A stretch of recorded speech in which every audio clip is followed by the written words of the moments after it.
It is now my pleasure to bring back Peter Evans, who will introduce our next panel on platforms and the experience economy. Take it away, Peter.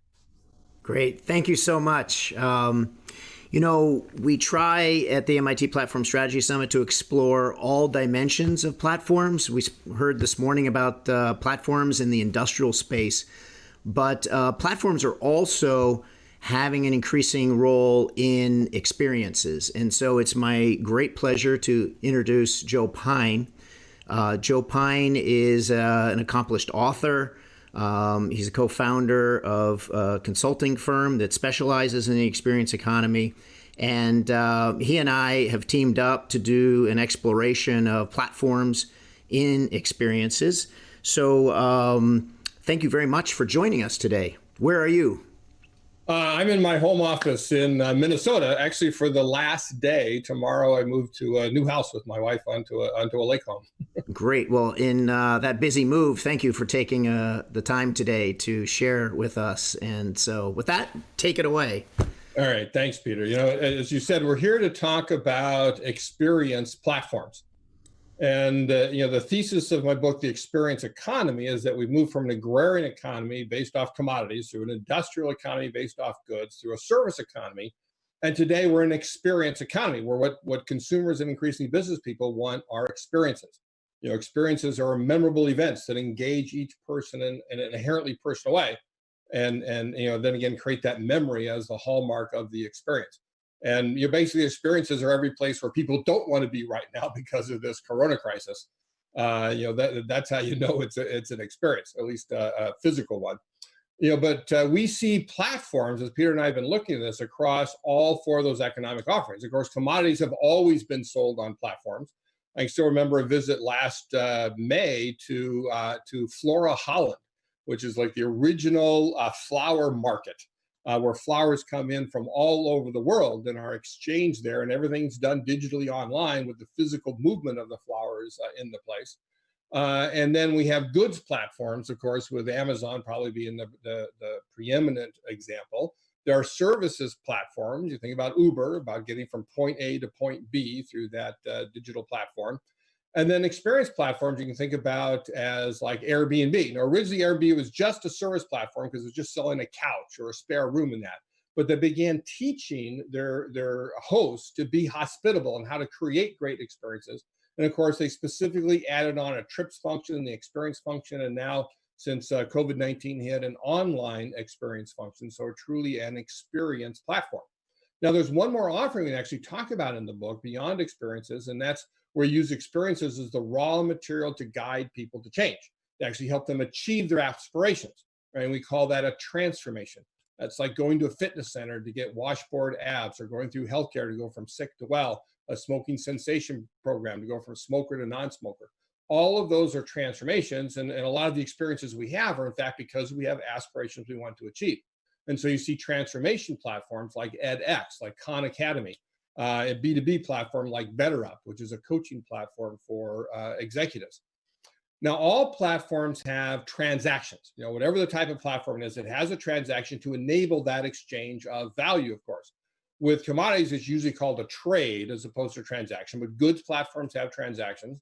With services platforms, you add on top of that interactions between the two sides of the platform. With experience platforms, on top of the transactions and interactions, you now add encounters, as guests encounter what engages them inside of the experience. And then with transformation platforms, there are also outcomes, right? The achievement of the aspiration, which is done by the experiences built on top of the services surrounding the goods made out of commodities, right? It's a stack is what it is. And they all fit together. So this year, Peter and I have been researching this, and we've discovered hundreds of experience platforms. We've been investigating scores of them and taking a look at them. And we brought 3 of these here together today in this panel session to share their platform strategies with you. And starting with Andrew Beranbom, who is the founder and CEO of First Tube Media, a branded live streaming performance platform. And then secondly, we have Laura Simpson, CEO and co-founder of Side Door, which matches artists with spaces to create shows, and which Stephen Page mentioned that he uses earlier today. And then finally, Ronald from the Netherlands, the co-owner of seats2meet.com, which matches free agent workers with spaces or seats in which to work. So I'd like to join Andrew, Laura, and Ronald onto the panel. All right. And if you could tell us more about the essence of your platform and how you got into the business. And Andrew, we'll start with you. There we go. Sorry about that. Right. And so we got into the business. We've been in digital marketing for 20 years. We saw streaming as kind of a new frontier about 5 years ago. As we were kind of constantly watching the changes from social video and now streaming as a new frontier for branded marketing. And we saw how hard it was for brands to understand kind of how to harness the medium, and then also understand very specifically the ROI. Our backgrounds are in performance marketing. And so we started in music as kind of our core vertical. And as we understood and researched sponsorship dollars being invested in music, by and large, brands had a hard time understanding what the ROI was.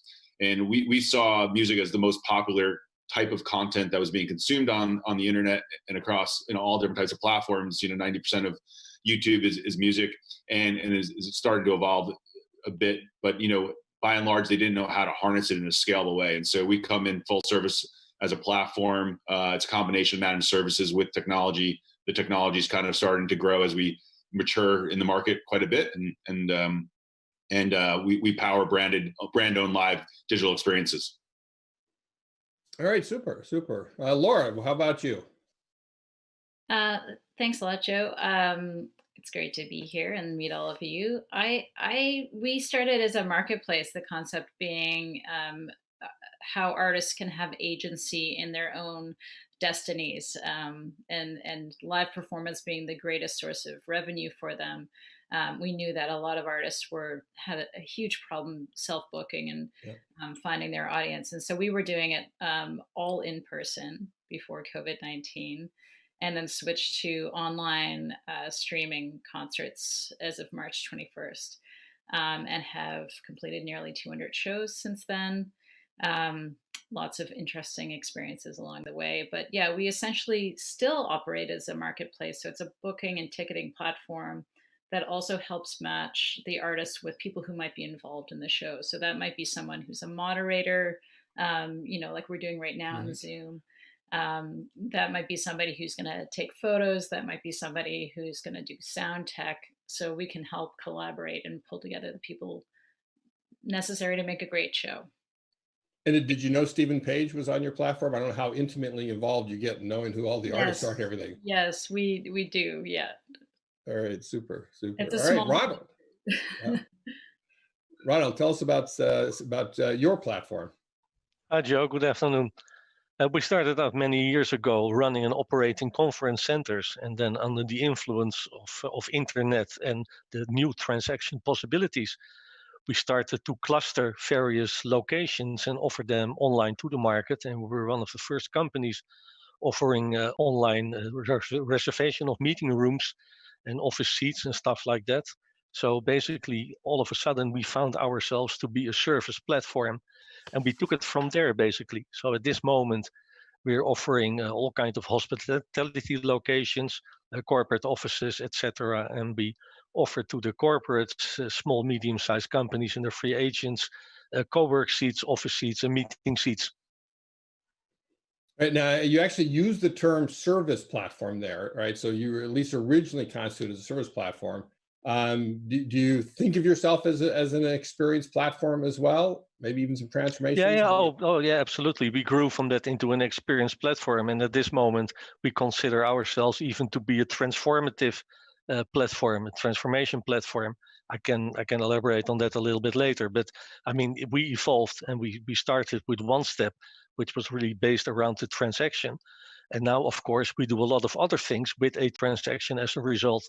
So we grew into that over the past 15 years already.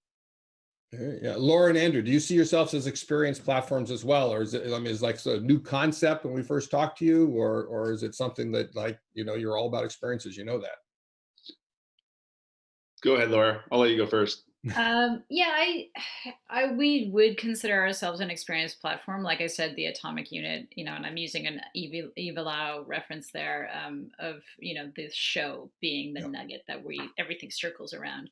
So that is an experience. So for sure, I don't know if I would say, it's interesting thinking about transformational experiences, and that is a new concept to me, and I think it's something that you aspire to if you are doing, especially something related to someone's career, which we are. Right. Um, think about how you can expand their initial creation of a show to building an audience, building a following, understanding, how to present a live show. And so actually we do a lot of education and a lot of support in and around those shows. Right. That's not unlike, again, how Airbnb taught hosts to be hospitable. Right. Chip Conley is a friend of mine, the former CEO of Joie de Vivre Hospitality, and he became their chief hospitality officer specifically to get them into that. So, and like with you, it's not the guest side that the transformation. That's the experience side. It's the host. It's the band, that is doing the show, or whatever the artist might be.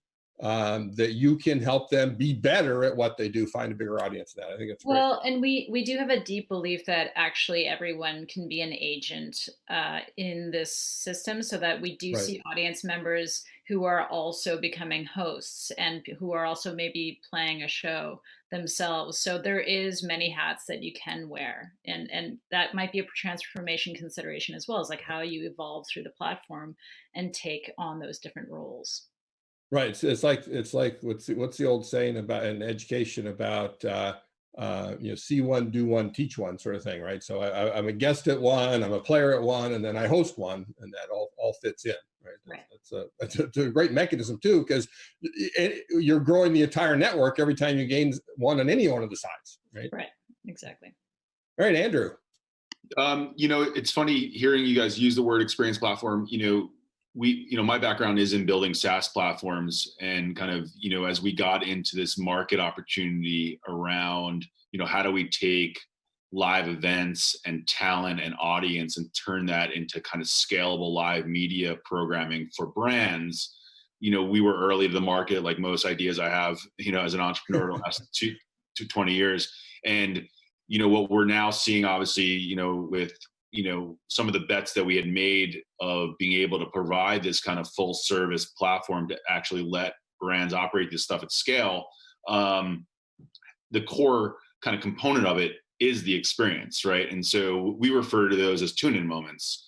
And the tune-in moments that we design for our brands, what we're really experts in is knowing how to drive the engagement of that tune-in moment. So, the experience itself is key, right? It needs to be, the competition for attention is kind of the world that we kind of play in. And it's like, how do we garner that attention for our brands in an authentic, scalable way that they get their business results out of, right? And so the experience component of that is core to everything that we do, right? And so, I think we, and just with the kind of the evolution of what we're doing, where we were, before this all went down, we were using live events as we were designing these 360 type of programs, and now it's all digital.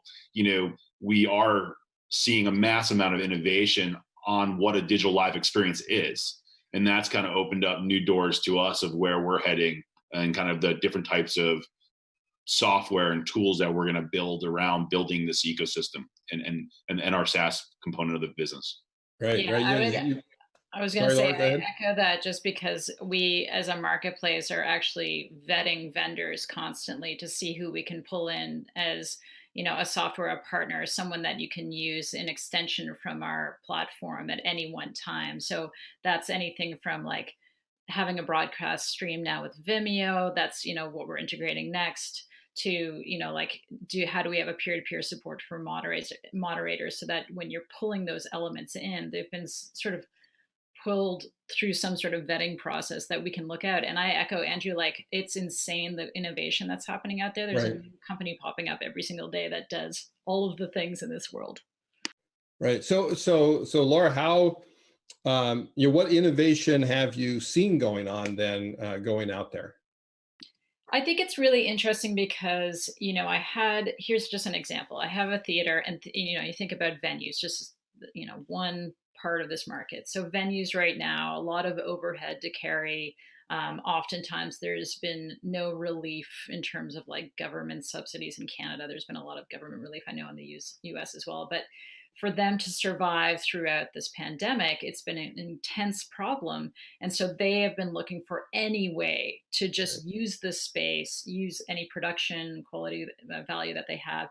So one thing that a venue came to us with is like, could we do a geo-gated show with two promoters to two different audiences, but one show that's simulcast to two markets? And I'm seeing the response is already coming up, and like, we're already, it's part of our release plan is in the next couple of months to have geo-gating, and that wasn't even a thing that was sort of thought about before. And you're starting to see that is like, okay, well, now that all bets are off and we have no idea what customer behavior is going to be for audiences because we don't know if they're going to be exhausted by doing online experiences, we're just going to pull out all the bells and whistles that we can, but also pull up this existing old school industry model that this is how we know it works. So maybe we can make it work in the online world. So it's a weird clash of those two worlds coming together.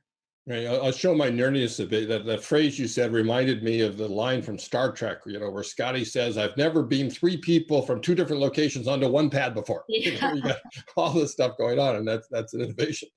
And Andrew, you said a key phrase for me. You said you talk about competing for attention. When we re-released the Experience Economy this year, we subtitled it "Competing for Customer Time, Attention, and Money." And that's exactly what's going on. So do you have any case studies, or what's a great case study, or particularly around innovation that you've seen? Yeah, and I think that's been part of our success over this specific year. We've seen a tremendous boon in the business. We had kind of a proven model for how to use live media to prove out those business results for brands. And, recently, we've done over 28 episodes just in the last, 60 days. And out of that, one to highlight, which is kind of near and dear to what we're doing, it's what's been really cool with what's happening in the market is everything we do integrates social impact. And so we power all of St. Jude Children's Hospital live programming. And so the idea is that we're building these different kind of exclusive tune-in moments for St. Jude. And recently we've done a number of episodes, but one to call out is for Global Giving Tuesday, which was on May 5th. We were able to put together a 5-hour program. It was a combination of celebrities, music talent. It was really cool because we got to distribute out our remote production kits that we've designed that allow us to completely produce live streams through the cloud and create TV broadcast quality. That's kind of a key part of kind of our kind of differentiation in the market is how we kind of produce these premium. Everything we do is very premium on the video side of it. Does that mean it's always going back through your location and then back out again? Yeah. So typically a switcher would have to be, like Laura's talking about in venue, right? You're typically having 6 cameras coming into an in venue. We now can take a phone, or we do our kind of 4K kits, which is 2 Mevo cameras, lighting rig, a separate audio encoder with an iPad. We send that out, and we're producing shows remotely with no one in person. From doing culinary cooking shows with Traeger Grills every single Thursday, which is a fun one that we do, to with St. Jude, we recorded over 45 different types of talent. And, with that, we were able to distribute out using our methodology of knowing how to do pre-live and post-marketing, and then create this episode. We drove over $1 million in donations over the course of the 2 weeks surrounding the program. And so, a great kind of example of kind of how powerful live media can be for driving very clear business results. And, we had over 36 million people watch the show. And so there's kind of a tremendous scale to what we're doing as well. Not 36 million live at one moment. No. And so 36 million is basically pre-live and post. We had over 6 million people simultaneously watching the show. Right. Wow. Yeah. I find it interesting. Laura mentioned the show as the atomic unit of what she's doing. You used episode, but then I love this term tune-in moment, right? It's and I don't know, how did that phrase come about? You know, it's funny because I talk, you know, to my friend, you know, one of our strategic advisors, gentleman Joe Belliati. He sits on our advisory board. He was the head of music for Coca-Cola for 8 years, and he's like, you know, I guess as being an entrepreneur and a founder, sometimes you make stuff up. But you know, I think for me, it kind of really just explicitly explained, you know, again, the challenge of the attention economy, right?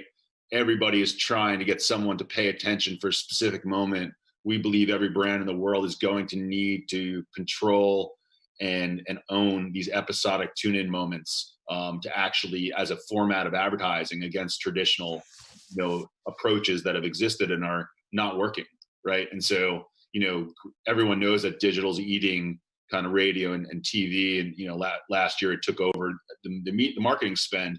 But now, as people look at social and video and live, right, the key thing now is, you know, how do you leverage the talent, and the brands are now publishers, right? And so how do you harness that and be authentic and drive the goals that you're trying to create? That's exactly what we try to create and go after, and have been successful in doing so. Right. Well, authenticity is the name of another book I've written, but we'll talk about that another time. Yeah, I think you wrote a book about each piece of our, you know, ethos, you know. That's right. So Ronald, your atomic unit seems to be a seat, right? You know, we got show, we got episode or tune-in moment. Yours is a seat. So and you're a bit different than the others, being a B2B platform in essence. So how is it typically used by free agents that generally are using that, and what outcomes you tend to get with them? Yeah, well, like I said, we started out as a service platform, but then we realized when we saw more or less self-enterprising professionals coming up, and they were in need of co-working seats. That's when the word co-working entered the scene.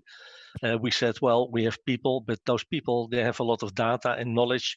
And can we use those freelancers, those co-workers, to enhance the experience of our guests who are coming in on the meeting rooms? And we said, well, those guys have tremendous lot of expertise. So if we can create a spontaneous meeting that whenever you're in your meeting room and you come out, you have the possibility to meet independent professionals, and that creates an experience by itself. The key thing is you have to know a lot of those people. So that's why we said, well, data has a value. So we offer the co-workers free seats in exchange for their knowledge and their data. And that means when the co-workers in our system book a meeting seat, they don't pay by dollars or euros, but they pay by sharing some of their data, who they are, what knowledge they have to share, etc., etc. At that moment, and now we have the entrance of the artificial intelligence development, which is coming even accessible for companies like ours. I mean, 5 years ago, this was completely something from science fiction movies. Right. And we use artificial intelligence to match people who are on the premises and who don't know each other, but who are relevant to each other at that particular moment, at that particular time. And that's called serendipity. So we really use serendipity to enhance the experience. It's programmed serendipity, though, right? If you're matching, but if programmed serendipity, right. And in that sense, we are capable of creating a one-to-one experience for each individual whenever they're on our physical locations. And that really gives us a tremendous competitive advantage. And it has nothing to do anymore with the initial transaction. Here's a seat, give me money. You know, it's working completely different in that respect. So is this serendipity? Have there been some great success stories out of it about what has happened when people have meet because of your Oh, fantastic! It's unbelievable what's happening. I mean, we had from the system over the past 5 years, we had 3 new school systems arise. I mean, there have been people starting to collaborate. So at least 75 books has been published, which found their origin in the network. We have seen the light of what you call startups nowadays. Tremendous number of companies, you know, who are producing stuff that they're collaborating, they're working together. on an ad hoc basis. So it's really typically network creation, value creation, what they're doing over there. So the output has been tremendously, and that gives us such a good reputation in the market that people really want to bring their business to us. And that's where we generate then, because we have to make some money in the end too. And that means we have become very popular places to hold your meeting and things like that. And then you have corporates coming in, and they start paying to have meetings on our premises because they want to meet, let's say, those new innovative people of this world, being the freelancers or the free agents. So then we started to expand the number of possible locations, and we told corporates, well, why don't you bring in your premises on your headquarters into our ecosystem as a location as well? So one of the Dutch insurance companies, they opened up their headquarters.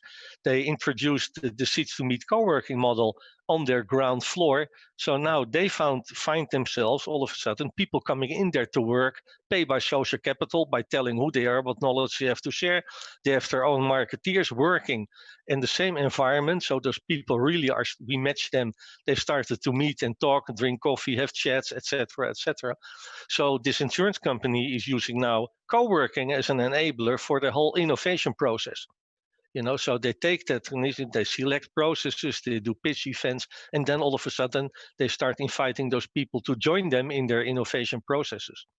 So then all of a sudden it has nothing to do with let's say, meeting facilities or hospitality, but all of a sudden co-working is becoming an enabler, for innovation. We have even a company who is using co-working to get in touch with the right people and using as a recruitment engine. Yeah. So all of a sudden you see that all kinds of experiences can be created, coming from the hospitality industry, where you start simply with a seat, and that's leading to much, much more. Right, as that atomic unit again. So you mentioned, let's talk a little bit about this making money aspect of it, because we've known each other for a long time, and we've had discussions about this, because I'm always big on you should be charging admission for the experience. You should be charging for the time the customer spent with you, because time well spent is what experience is all about. But you don't do that. So how does it work? No, we do. I mean, if you share your data publicly, it has a value. Mm-hmm. So that's a form of payment. Right. But in that respect, if those meetings are there and those free agents start to collaborate with corporates, then all of a sudden they are in need of office space. They need meeting space for client presentations and whatsoever. And of course, we offer that as well to them, but then for money, for real money, as you would say. So that's where we make our money. So basically what's happening, we create our own internal market first by using social capital, and then we monetize on the fact that there's a lot of transactions and new meetings and new collaborations starting, and we monetize on that by offering them meeting seats and office seats. But the insurance company is offering then, let's say, the access to their innovation pattern. That's their return on their investment. Yeah, I've often said that the experience is the marketing, and you got rid of your entire sales force because of the social capital and what they owe, basically. Yeah, I no longer have a sales staff. I no longer have PR staff. No longer have a reservation department. What you find in all the traditional organization, that's all done through the network, by the network, and we facilitate, in a unique way by using our own created software. We facilitate the whole process. Right. All right. So Laura, when you're last talking, I counted at least 3 sides to your platform. It seems like a little more complicated than that. How, is it 3-sided or is it more? How, and what are the complications that arise from that? You basically have a creator, someone who is the creative, who's giving the show, and then you have any number of different hat wearing supports. So that can be a host, a promoter, a venue. And then, the third side is the audience, the viewer, the one who's consuming the content. So it is 3-sided, even though, the kind of artist changes, the kind of support changes. The audience pretty much stays the same. But you're right, even though they may move, from one of those sides to the other, like you mentioned before. So how is the Corona crisis, that I like to talk about, affected your business? Yeah, we probably went between canceling 100 shows for the month to licking our wounds for the week, and then my co-founder, who's an artist himself, was the guinea pig for the first Zoom show that we did, because we have remote teams already. We'd use Zoom quite a bit, and so we just threw a show up, ticketed online, and it wasn't like live streaming wasn't happening before, but ticketing those shows was a lot Which more. is charging admission. We're charging admission, and therefore we were really trying to create value around what that experience was going to be. With Zoom, it could be interactive. You do Q&A with the artist. There's a lot more community value that's there. And so we, yeah, quickly went from doing all in-person stuff to doing online shows. And it's interesting to hear Andrew speak about, which parts of the journey they are doing in-house, like having your own production kits. I think that's really interesting to think about, because at every step of the game, you're either building it or you're relying on somebody else to partner with you, or the user themselves to do it themselves. And that, those are different friction points that you either tolerate or you try to adjust. So for us, it was, we were having people, this is just a really small example of just sort of how it's evolving in the last few months, but online shows, people bring their own streaming platform and just were plopping the link in. Well, soon we discovered the security was utmost importance for folks, Zoom bombers being a thing. Right. So ticket security became one of the first releases that we just put out, which is now you have a secure single-use ticket link for that Zoom concert. We're going to do the same for the broadcast quality. But those are things that we had to build in on top of an existing service platform that is still feeding the live, streaming platform, which maybe someday we'll create our own streaming platform. I don't really want to do that, but I can understand that's where the scope creep comes into play with these kinds of platforms, is that the decisions of what you do in-house and who to partner with. Right, you got a classic make or buy decision there, because could you ever keep adding as much as the streaming platforms already do, even though you've got a particular need that they don't have? Yeah, interesting. All right, Ronald, Andrew, how has the Corona crisis affected your businesses? Well, most of our locations have been closed down for 2 or 3 months. They're opening up now. And in the meantime, the key challenge was to stay in touch with all the shareholders. So like most of the organization did, we moved a lot of stuff online, and we created some new features within our existing software. And that means, for instance, if you book now a physical meeting space, automatically we give you a virtual meeting space as well within the same reservation system as part of the same process. For that, we use an existing platform called Jitsi, which is an open source platform, and we integrate it in our software. So we use the moment also, to come up with some new solutions and new features, because it's for us, our business, the meeting industry, it's still a guess, how the market will react in the next 6 months. Yeah. All right, Andrew. Yeah, I mean, for us, I think I mentioned I have a habit of kind of creating ideas that are a little early to the market, and right. In this situation, a good old pandemic has accelerated what we're up to significantly, both just on live stream adoption on the consumer side, as well as, I would say 5% of CMOs knew what we were talking about before this all went down. They were savvy, they were thinking forward, they wanted to understand, hey, I'm investing $1 million at a live event sponsorship. How do I ensure I'm getting ROI off of that? And now suddenly, I'd say in just a very quick amount of time, when you're kind of looking at a market opportunity, I'd say 90% of CMOs understand, or at least interested in understanding, how can digital live experiences, how can this new format work for my brand, right?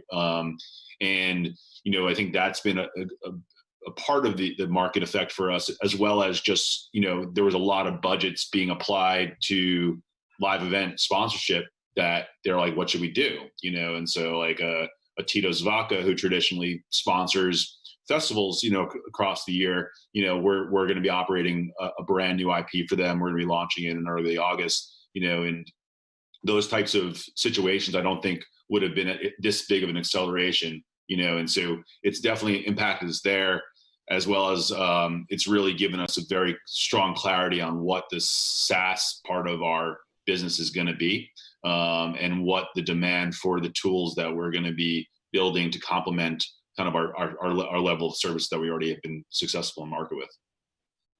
Right, and when live physical experiences come back, do you see like both at once? I mean, Ronald mentioned you get a virtual meeting with the physical space, and that are you going to do? It's not just physical or digital, right? It's going to be both, isn't it? Yeah, I mean, again, going back to the main market pain point that everyone's competing for attention as a brand, the idea that, you building exclusive content, to your target audiences where you can engage them and get your brand in front of them intelligently and authentically, as we talked about, live events just propel that storyline, right? They provide more exclusive storylines that we can create for the brand. And so we don't see it going back. We see it going forward where brands are going to get savvier about, hey, if I'm doing a live experience, maybe my private meet and greet digitally was actually much more cost effective and more valuable to my audience than just doing it to the 50 people that were there. And so maybe I can use that private experience as a incentive and tie it into a promotional layer on top of my live event sponsorship that I was already executing, and kind of rounding out that 360 kind of strategy is where we see the market going. All right, terrific. Yeah, I'm formulating a model where I think that anything that has a live physical experience ought to simultaneously broadcast it digitally. And get 10 times as many people paying half as much, right? Maybe I'll bring you to run head of sales, Joe. Okay, good, right. And I think you then go on from there. So for all three of you, in addition to in the Platform Revolution, right, the great book, the authors here write that platform providers have to do three things well. They have to pull, facilitate, and match. And pull is about attracting both sides of the platform, or all three sides in Laura's case. Facilitate is creating the infrastructure for completing transactions. And match connects the right player on one side with the right provider on the other. And Ronald, you did talk specifically about that matching aspect of people. So as experience platforms, how do you pull, facilitate, and match? Whoever wants to go. I mean, for us, it's simple. We create amazing digital live experiences that pull audiences. We then are able to match brands with talent, and we're a brand new, to Laura's, impetus, like, performers need to perform live as a core part of their revenue. And so, we've basically brought in branded content dollars, right? A exploding part of advertising directly to talent, and we pay them, right? And so that's how we do that. And then the matching aspect of brand and talent is done through a variety of data analysis and kind of audience analysis to find the right fits for understanding a talent's audience and how do you match that to the brand's target markets. All right. Ronald? Well, again, like I said, we do a lot of facilitation. That means that we offer for all the locations, we offer them all kinds of knowledge tools like yield management systems and real-time dashboards, and we try to educate them to bring them up on a higher level. For the audience side and things like, we offer virtual magazines and event software and event calendars. So we really give them a stage to act upon. That's our facilitating process. But in the future, and we had to speed up that process, we have so much data. So at this stage, we can already predict what kind of knowledge, what kind of type of events the network has a need for within the next 2 or 3 months. So we can focus on that. And we can even invite, let's say, other experts and facilities to the platform. And that's how we pull them and say, well, there's a need for an event on this topic, for this and this audience. And then once the product is, or the product is finished, I mean, our algorithm is capable of selecting then the right audience for the right event. So at that moment, it's just push the button and the right people are invited to join the event and things like that. So the facilitating goes much further, and then obviously whenever their event or the meeting or whatever you have is there, it's always will be from now on a hybrid format.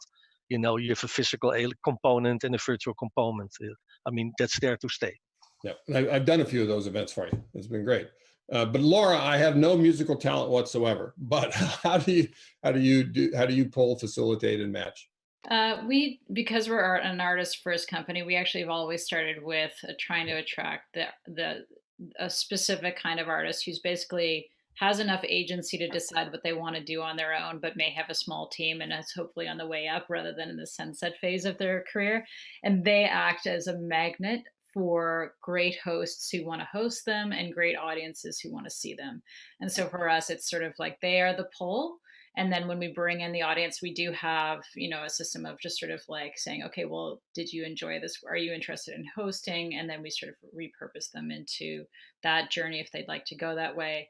And as well for, the tools that we offer, like our entire purpose was to, just like Airbnb did, convince people that they indeed can have agency and a role in show creation and when they attend a show, and just give them a sense of involvement in this. So that's sort of how we work in terms of the tools. One of the questions our audience has asked is how much of the experience is due to the platform versus the actual performance the live artist provides, and that may get into why you might want to create your own streaming platform. But does the platform itself add onto the experience, or is it only the connections between the endpoints? We definitely take a teach a man how to fish approach in that way. We don't control the content. We definitely suggest, what our best practices to have great content. We have lots of materials out there now to do that. We do webinars and that sort of thing. But we don't gatekeep and we don't curate. What we're working more towards is what Ronald was discussing, which is if you like goth klezmer music, we're going to drive you to the goth klezmer music, but it's not for everyone. So it's allowing the audience, allowing the host to sort of choose their own adventure by way of identifying themselves. But then also, we're moving towards sort of like behavioral learning so that we can say, well, you said you liked goth klezmer music, but really you're attending a lot of magic shows. So we're going to mix it up a little bit. Right. So that's what's where you can program in serendipity as well then, right. Based on that, right? All right. Right. Ronald, Andrew, does the platform itself add to the experience, or is it purely again the tune in moment or the what happens in the seat? I mean, yeah, go ahead, Ronald. Thank you. It's the same thing as Laura said. We don't curate and stuff like that. So we do do a lot of education, a lot of webinars and training sessions, suggestions, inspirational stuff, and things like that. And then, of course, there's the technology, which has to be superb and has to be flawless. But basically, you collaborate. It's more like a network affair with the whole ecosystem. Everybody participates and is part of the experience.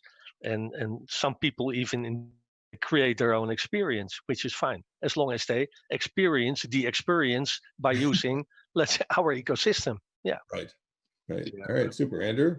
Yeah, I would say we're still more on the agency side of that part of our trajectory where we're customizing, curating exactly the experience for what we think is going to optimize the value for the brand, who's our client.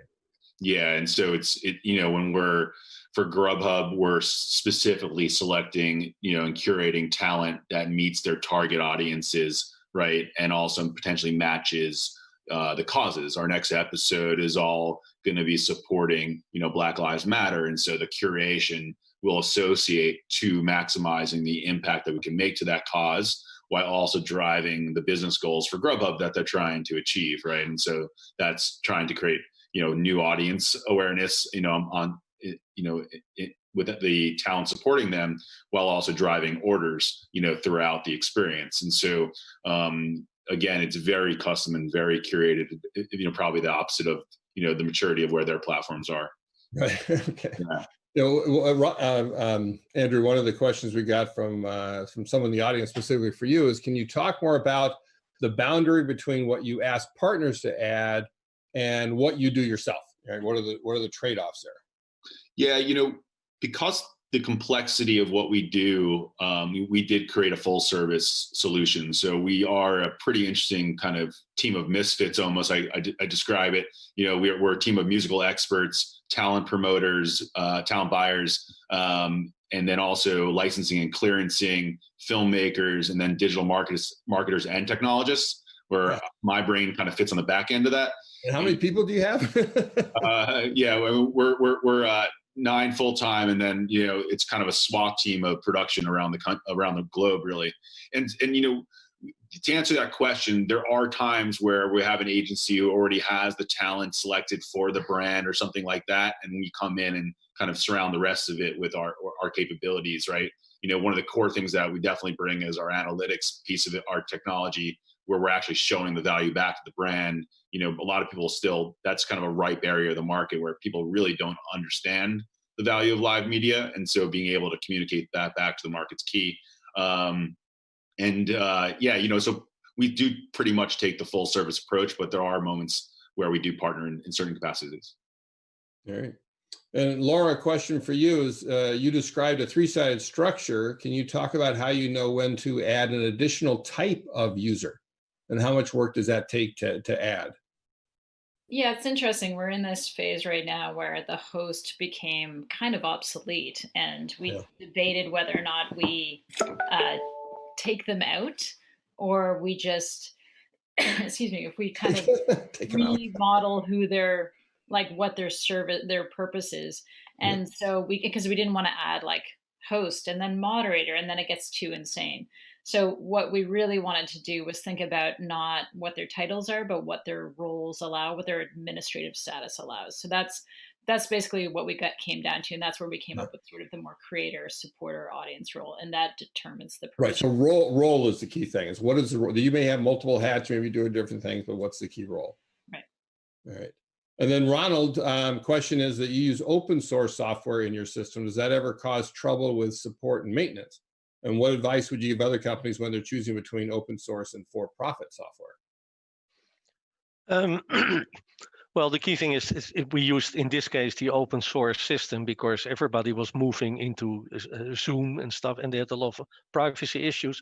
And in Europe, our privacy laws are pretty strict. So at that moment, we had no choice than look for another solution. In that, I have nothing against paid or open source platforms or as such, but this was at this moment for us the best possibility. And since you have more influence than if you use open source and you integrate it in your own software, you can guarantee much more, and you have to solve the privacy issues by yourself. I mean, the laws here, the GDPR regulations in Europe are very strict, so you can't risk really, you can't get away when another company is saying, yeah, sorry, we made a mistake, and I mean, then you're stuck. So this was so new, and everybody, all those platforms were booming, and everybody was moving in there, and really had to figure out how to start doing it. What we did and what we're still doing is taking it step by step. Really put in a minimum viable product, test it, see how it works.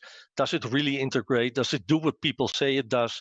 Make sure that your own technicians are part of the open source groups you have out there. And if you don't have that, then a paid platform can be as good as a solution. But in this case, since the whole virtuality was so new in combination with physical events and stuff like that, we had to be very careful in the light of our GDPR regulations we had here in Europe. That's why we made this decision at this moment. All right. Well, I want to thank all of you panelists. I thank you for joining us, Laura, Andrew, Ronald. I think we see that there's a lot of commonalities between experience platforms and others for goods, services, and even commodities.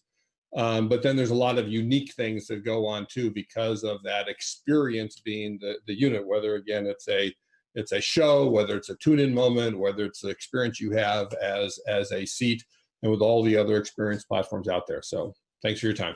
Thank you. Thank you. Thanks so much, everyone.